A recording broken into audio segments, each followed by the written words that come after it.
صرف تعلیم کافی نہیں، تربیت ضروری ہے۔ علم انسان کو قابلیت دیتا ہے، تربیت انسان کو انسان بنا دیتی ہے۔ اگر تعلیم کے ساتھ تربیت نہ ہو تو افراتفری، بد انتظامی، بے صبری کا مظاہرہ ہوتا ہے۔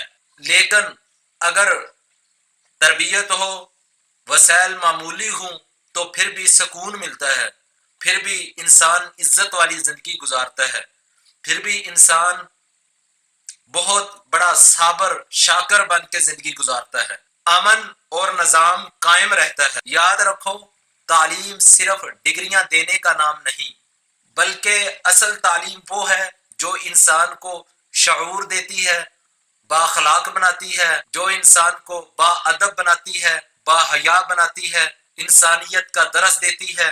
ہمیں یہ نہیں دیکھنا چاہیے کہ وہ کتنا تعلیم یافتہ ہے، بلکہ ہمیں یہ دیکھنا چاہیے تعلیم کے ساتھ وہ کس حد تک تربیت یافتہ ہے اور با اخلاق بھی ہے۔